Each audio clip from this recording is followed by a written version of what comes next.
ये कह सकता हूं पहले जीत से हूं ये कहता था, और बलदेव जी ने बताया आपको गुड़गांव जो है वो गुड़गांव की खासियत क्या है, आपको प्राउड होना चाहिए आप गुड़गांव और आसपास में अगर रहते हैं तो। मेरा नाम सुरेंद्र वत्स है, एक मिडिल क्लास फैमिली की मेरी बैकग्राउंड है। मेरे पिताजी सरकारी स्कूल में अध्यापक थे, माताजी गृहिणी थी, परिवार में हम 2 भाई और 3 बहनें हैं। एक मिडिल क्लास फैमिली में जिस प्रकार से पालन पोषण होता है बच्चों का, वैसे ही हम लोगों का हुआ। मैंने 1996 में दिल्ली यूनिवर्सिटी से पोस्ट ग्रेजुएशन किया, एमए किया संस्कृत में, और उसके बाद एक प्राइवेट स्कूल में मैंने एज ए टीचर कैरियर शुरू किया, जहां पे मेरी 1 महीने की तनख्वाह मात्र 500 रुपए आती। 1 साल नौकरी करने के बाद में एक बात मेरी समझ में आ गई कि अगर मैंने अपने सपनों को पूरे करना है तो नौकरी से मेरे सपने पूरे नहीं हो सकते, मुझे बिजनेस करना पड़ेगा। नौकरी करने वाले कितने लोग हैं हमारे बीच में? बहुत बढ़िया। हमारे एक साथी हैं ध्यानचंद गर्ग जी, वो पंजाब नेशनल बैंक में जॉब करते थे। आरसीएम बिजनेस में आने के बाद उन्होंने नौकरी को रिजाइन कर दिया, और वो कहते हैं कि नौकरी ये कहती है कि मैं आपको भूखा तो मरने नहीं दूंगी, लेकिन ये भी तय है तरक्की करने नहीं दूंगी। और वो बहुत सारी बातें कहते हैं। वो कहते हैं कि मुझे ऐसा लगता था जब मैं नौकरी करता था कि मैं हूं तो रेस का घोड़ा, लेकिन मुझे तांगे में जोड़ दिया है तो मैं कुछ कर नहीं पा रहा था। और आरसीएम एक ऐसा प्लेटफॉर्म है, यहाँ पे आप जितना मर्जी आप दौड़ लगा सकते हैं, जितने मर्जी आप ड्रीम्स को पूरा कर सकते हैं। नौकरी की थोड़ी सी समस्या यही है कि यहाँ पे आपके साथ में लिमिटेशन है। नौकरी में भी है और व्यापार में भी। आप एक छोटा मोटा व्यापार कीजिए, आपकी लिमिटेशन है, आपके काम के घंटों की लिमिटेशन है, आपकी इनकम की लिमिटेशन ऑटोमेटिकली हो जाती है। बिजनेस मैप करना चाहता था, बिजनेस की कोई बैकग्राउंड नहीं थी, क्या किया जाए? मैंने निर्णय लिया कि मैं गांव से शहर जाऊंगा, 40 किलोमीटर दूर जीत शहर में गया। मेरे मामा जी के पास में वो एक ठेकेदार थे, तो उनके साथ में कुछ दिनों तक काम किया, और वहीं पे मैंने केबल टीवी का बिजनेस शुरू किया। केबल ऑपरेटर के रूप में मैंने काम शुरू किया। ये बात है 1996 के लगभग की, 1996।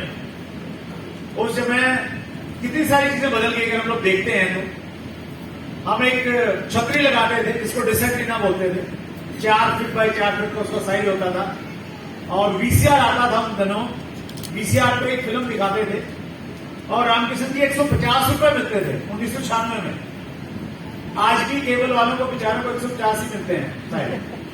महंगाई कहां बढ़ गई, और बिल्कुल इतना बढ़िया प्रॉफिट वाला काम था, खूब पैसा ही पैसा था। 4-5 चैनल दिखाते थे, कोई ज्यादा पे चैनल नहीं होता था। किसी के घर नया कनेक्शन करते 450 रुपए लेते थे 3 महीने का एडवांस, बढ़िया काम चल रहा था।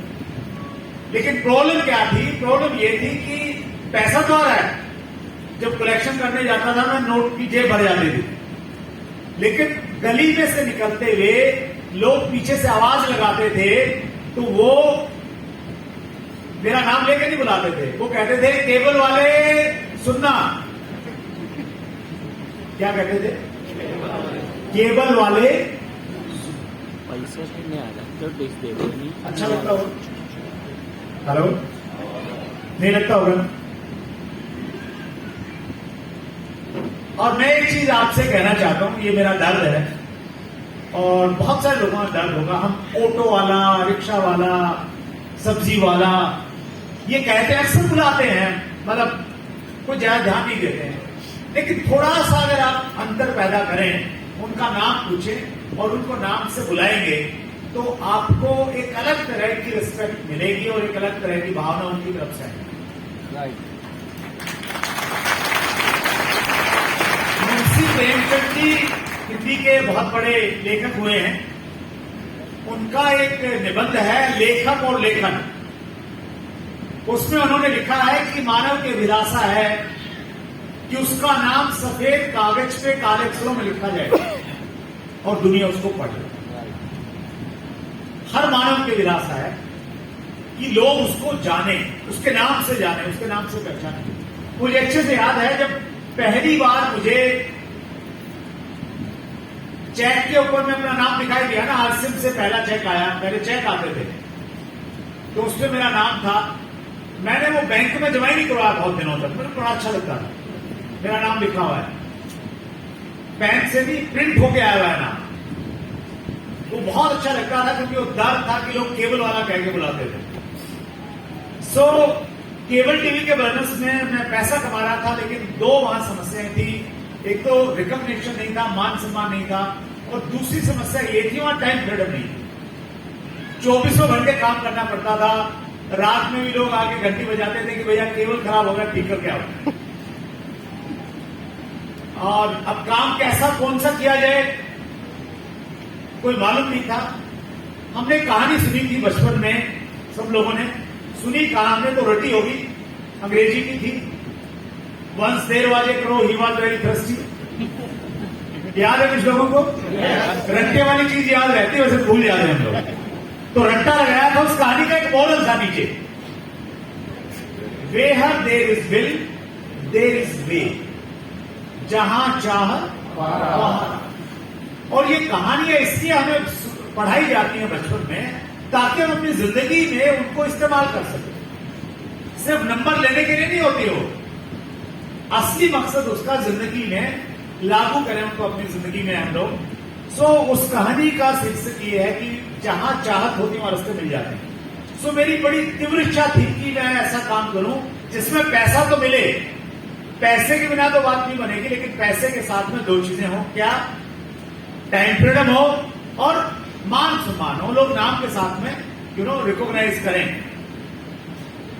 और उस समय तक मुझे नहीं मालूम था डायरेक्ट सेलिंग का कोई कारोबार होता है आरसीएम, तो बात की बात है, तो कुछ नहीं मालूम था, लेकिन ये दिमाग में चलता रहता था कुछ ना कुछ ऐसा करूं, कुछ ना कुछ ऐसा करूं। और मेरे एक दोस्त थे वहां पे उन दिनों, मैं अक्सर उससे बात करता था, तो उसने मेरा नाम प्लानिंग मिनिस्टर रख दिया था। बोले आप योजना मंत्री हो, योजना बनाते रहते हो लेकिन करते कुछ नहीं हो। उसी दौरान जब ये सब कुछ दिमाग में चल रहा था, तो उसी समय मेरे एक दोस्त ने मुझे अपने घर पे बुलाया और मैं उनके घर पे गया। वहां 3-4 लोग और बैठे हुए थे। तो उसके घर पे जाने के बाद में पहली बार मैंने अपनी जिंदगी में ये 3 नाम सुने, 3 शब्द सुने, RCM, राइट कॉन्सेप्ट मार्केटिंग।